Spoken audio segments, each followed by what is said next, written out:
जुर्म की दुनिया का एक ऐसा बेताज बादशाह जिसके खौफ के किस्से दिल्ली के जर्रे जर्रे में गूंजते हैं, जिसका सिक्का आज भी खूब चलता है।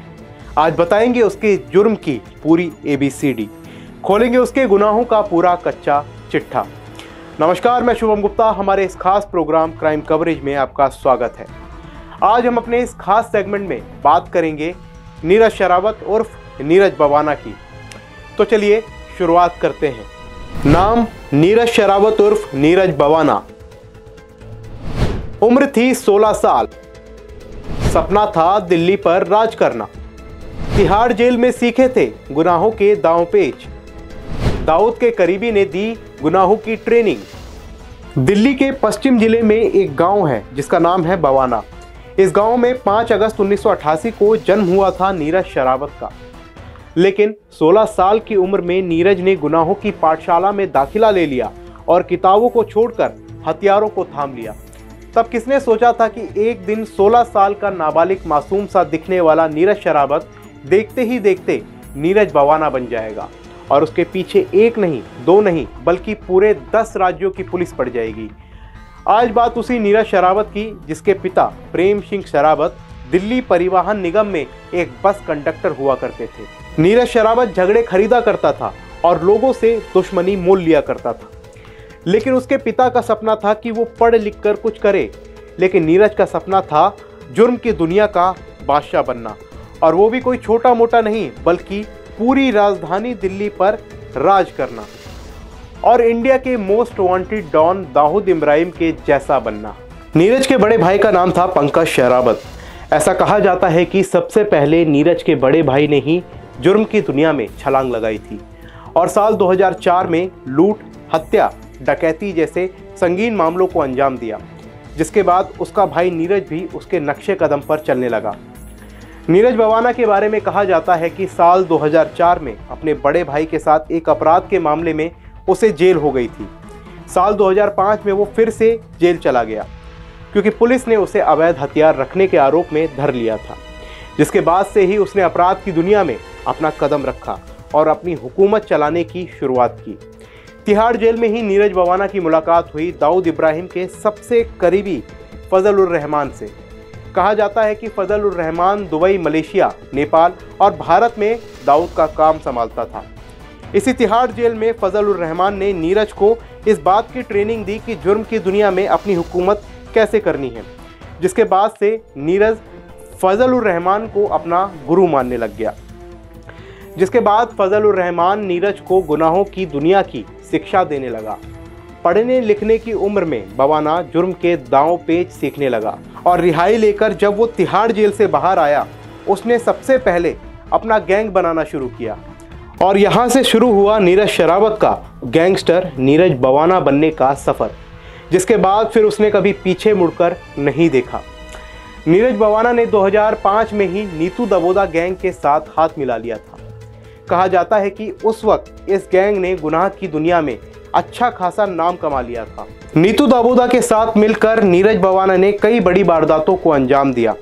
जैसे जैसे इसके नाम पर रंगदारी, हत्या और लूट समेत जबरन उगाही, लोगों को जान से मारने की धमकी देने जैसे मामले बढ़ते जा रहे थे, वैसे वैसे गैंग भी बड़ा हो रहा था और नीरज बवाना का नाम भी साल 2010 तक ठीक चल रहा था, क्योंकि तब नीरज जुर्म की दुनिया में एक फ्रेशर की तरह था।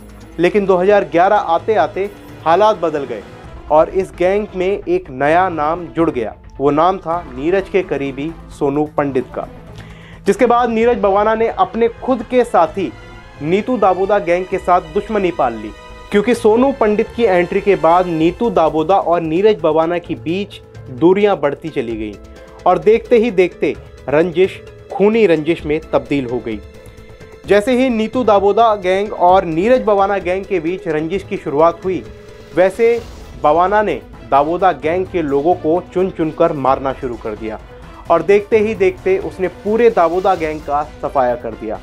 इस बीच दाबोदा गैंग के मुखिया सुरेंद्र को पुलिस ने मुठभेड़ में ढेर कर दिया, जिसके बाद बवाना के रास्ते का कांटा खुद ब खुद साफ हो गया। जिसके बाद से नीरज बवाना जुर्म की दुनिया में दिन दोगुनी और रात चौगुनी तरक्की करने लगा।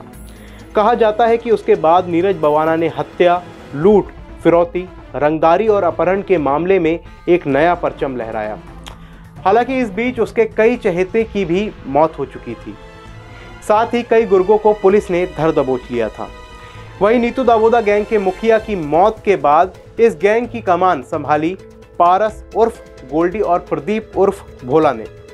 नीरज दिल्ली का डॉन बनना चाहता था और अपने वर्चस्व कायम करने के लिए वो विरोधी गैंग पर हावी होने लगा और अपने साथियों की मौत का बदला लेने की आग उसके अंदर धधकने लगी, जिसके चलते नीरज बवाना ने पारस और प्रदीप को जेल में मरवाने का प्लान बनाया। साल 2014 महीना अप्रैल का था। रोहिणी कोर्ट कैंपस में ही नीरज ने प्रदीप उर्फ भोला की पेशी के दौरान उसकी हत्या की योजना बनाई। अदालत में 10 बदमाशों को कत्ल के लिए तैनात किया गया।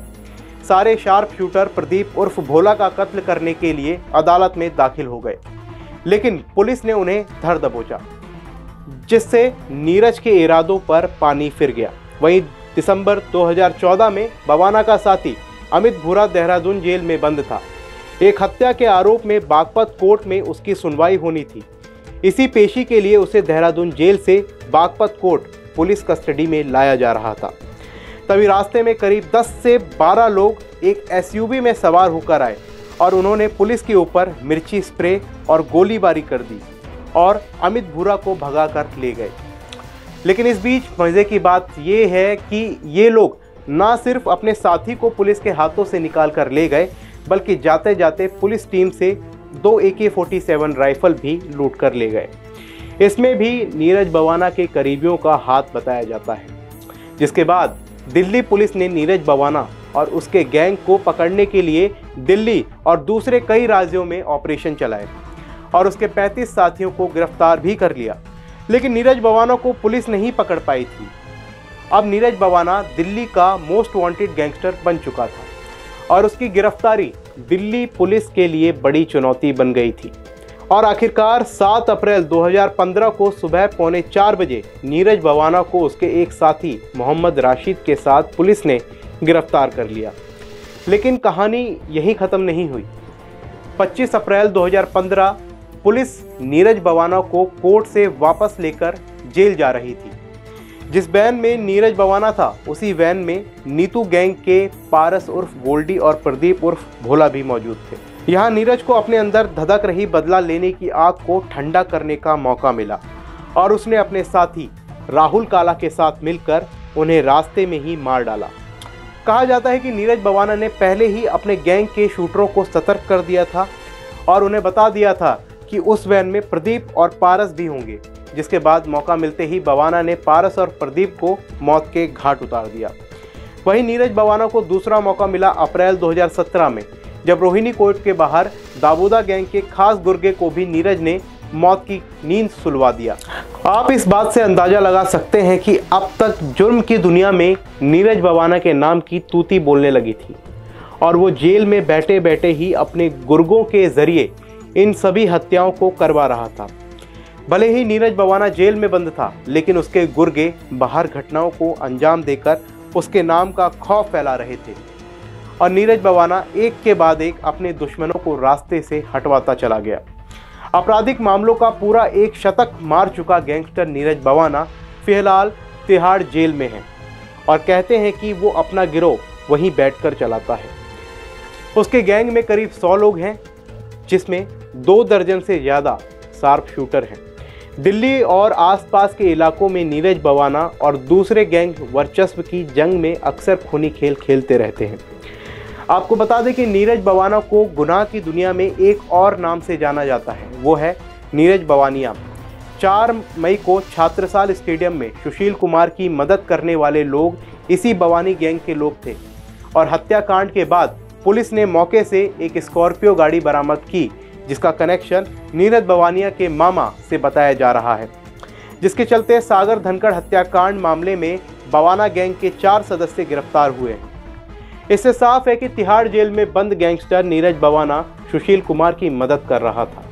बवाना गिरोह में हरियाणा के अलावा यूपी, दिल्ली के 50 से अधिक सदस्य शामिल हैं, जो लूट से लेकर रंगदारी, जमीनों पर कब्जा, हत्या की वारदात को अंजाम देते हैं।